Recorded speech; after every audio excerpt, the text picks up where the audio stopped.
Hi, I'm Sam Hawley, coming to you from Gadigal Land. This is ABC News Daily.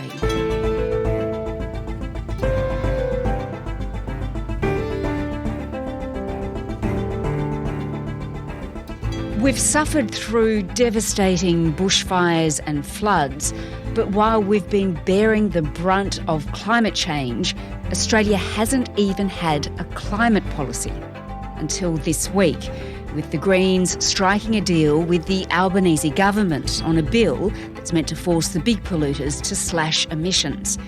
Today, climate scientist Frank Iozzo on how it will work and why it shouldn't mean consumers will pay more.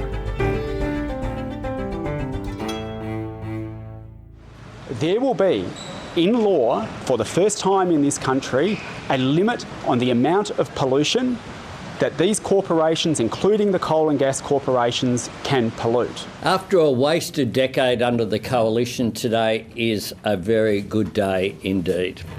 A great day for our environment, for jobs and for the economy. Frank Iozzo, we've travelled a very long way to get to this point where we actually have a climate policy. It's something that politicians have tried to achieve, isn't it, for a very long time? Oh, indeed it is. And we have come a very long way on this. Of course, we did have a climate policy in Australia in the period between 2012 and 2014. Quite comprehensive, in fact, but of course that did not last politically. Today, the tax that you voted to get rid of is finally gone. A useless, destructive tax which damaged jobs, which hurt families' cost of living, and which didn't... I guess we're slowly getting back to a point where we're reintroducing effective climate policy federally in Australia. So it's a pretty big moment, isn't it? This has happened because the Greens have jumped on board. Adam Bandt was adamant for a long time that he wouldn't support this unless there was a guarantee that there were no new coal and gas projects in this country. With the government. We want to see climate action, but this key question of new coal and gas mines is proving to be a sticking point. And again, I come back to the point, what is Labor's justification? Or is it a deal breaker for you? Would you actually stand on the side with the coalition and vote this down? Well, the question is, why is Labor prepared to let this whole thing fall over because they want to open new coal and gas mines? Because he argued, Adam Bandt, that would actually push our emissions up, not bring them down. Well, yes. I mean, a new industrial project of any kind using conventional technologies will tend to push emissions up. And new coal, oil and gas projects almost always result in some greenhouse gas emissions within Australia. Of course, the larger, much larger part of emissions that occur through new fossil fuel projects occur elsewhere, if that fossil fuel is for export, as the majority of Australian fossil fuel production is. Of course. And so that's where it gets really complicated. And that's the point about most climate policy actually applying to emissions within one country and not applying to emissions that are inherent in fossil fuels that are produced for export. Now, the Greens, they've struck a deal, and I want to unpack the details of that deal with you in just a moment and what that does mean for emissions. But briefly, we've got to explain again or remind me about the government's safeguard mechanism, what it originally hoped for. It's that term, the safeguard mechanism, I think that turns people off, but just explain to me what it set out to do, what the government hopes to do with that. Yes, and the government will get pretty much exactly what it set out to do with that mechanism. The opportunity before the Parliament over the coming weeks is either to seize the opportunity to reduce emissions by 205 million tonnes or to squander it. That's what the Parliament has the opportunity. So, safeguard mechanism covers the largest emitting facilities in Australia.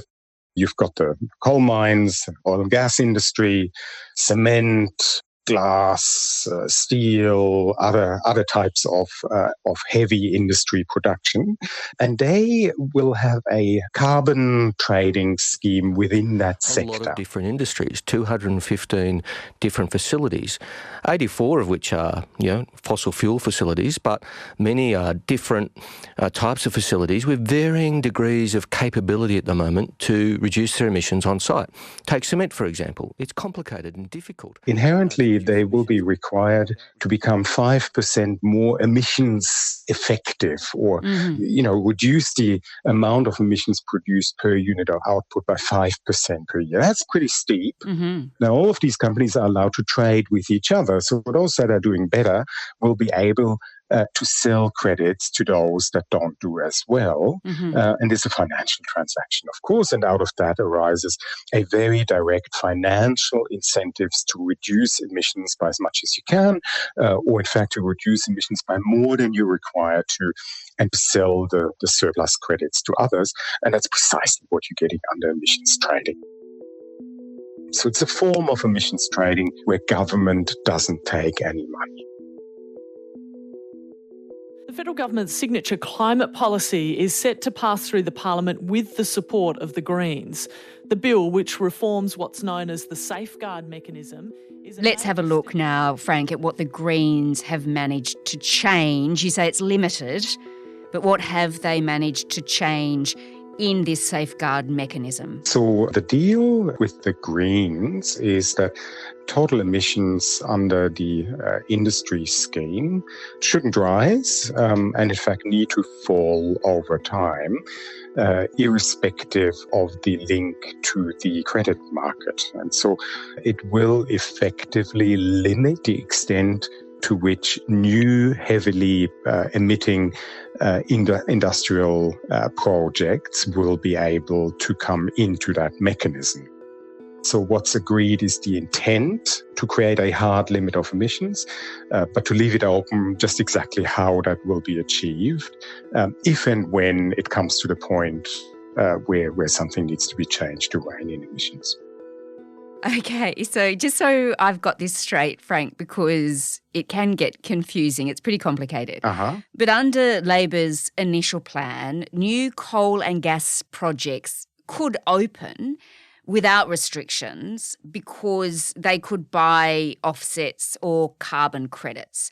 But now, with this Greens deal, they will face a hard cap on the amount of emissions that they produce. Yes, that's right. Puts a limit on coal and gas expansion in this country. Adam Banff says this is a huge win for the Greens because even though it won't end new coal and gas projects, he says it will make about half of them unviable. On our initial calculations, this means that the equivalent emissions from about half of those 116 projects is prevented. That means about half of those 116 projects won't be able to go. So how many gas and coal projects won't go ahead, in your view? Look, I think it's really difficult to make definitive statements about these things. And of course, any of the political players will be claiming a huge win out of this. I think that's to be expected. There is, of course, a list of planned or anticipated or possible future coal, oil and gas projects. That list keeps getting expanded, but the historical experience is that only a fraction, often a small fraction, of that long list ever comes to fruition. There will be some that will be pushed to completion, but certainly not all of those projects on the list. And so any claim as to how many projects or how many million tons of fossil fuel, et cetera, will be prevented through the safeguard deal also need to be seen with a big grain of salt in that light. Well, it has the opposition really worried. Peter Dutton and Ted O'Brien, the opposition's climate and energy spokesman, say that it will lead to higher prices for consumers. It will make the Australian economy weaker and the Australian people poorer. They'll be seeing higher prices because of the plan that has been announced today. Anthony Albanese, of course, says that's totally untrue. So, Frank, tell me, who is right on that one? Yeah, so first of all, the safeguard mechanism is designed principally as a revenue neutral mechanism. And so it's really industrial players buying and selling credits from each other and spending some amount of money on improving their operations to be more emissions efficient. Right. And so in terms of the overall cost impost on Australian industry, that would overall be really quite low. Mm-hmm. And, the best measure you have of that is that the major industry associations are very clearly in favour of the policy. So it can't be that bad, can it? In terms of cost impost, most of this is for export, of course, in any case. And here it's just a question of the amount of profit that companies are able to make. The Australian safeguard mechanism will not make a palpable difference to coal prices or to gas prices. These things are fundamentally determined in international markets, and what we do in Australia by way of climate policy will really not move the needle very much at all on fossil fuel prices. And so any fear in that regard is really not well placed. All right. So, Frank, the Greens didn't get a blanket ban on new coal and gas, which is what they initially wanted. But we can see there are growing calls for that. From the International Energy Agency, from the UN Secretary-General, they're saying if we want to prevent the world warming by more than 1.5 degrees, we need OECD countries like Australia to stop developing these new projects. No new coal, and the phasing out of coal by 2030 in OECD countries and 2040 in all other countries. So I think the big question here is, will this, number one, actually help us meet our target of 43% reduction by 2030? Will that mean we'll meet it? And will it prevent warming from exceeding 1.5 degrees? Two pretty big questions. Yeah, so first of all, domestically, well, absolutely, a safeguard mechanism will help achieve the 43% domestic emissions reduction target. That's what it's designed to do. But it won't guarantee it because it covers only, a quarter or so of Australian emissions. And so a lot more will need to be done in electricity, in transport, in agriculture, in the building sector, and so forth. Now, the bigger question, global 1.5 degrees and so forth, and it's absolutely correct. If we were to keep global temperature rise to 1.5 degrees, it would mean that there's really no room for any expansion of coal, oil and gas globally anywhere, not just a developed country issue. It's an issue for everyone. So yeah, if the world took 1.5 degrees seriously, then we would not see any new fossil fuel projects. And the fact that we are still seeing new fossil fuel projects tells you something about how seriously the world is taking 1.5. Humanity is on thin ice, and that ice is melting fast.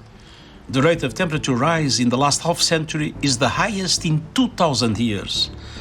Concentrations of carbon dioxide are at their highest in at least 2 million years.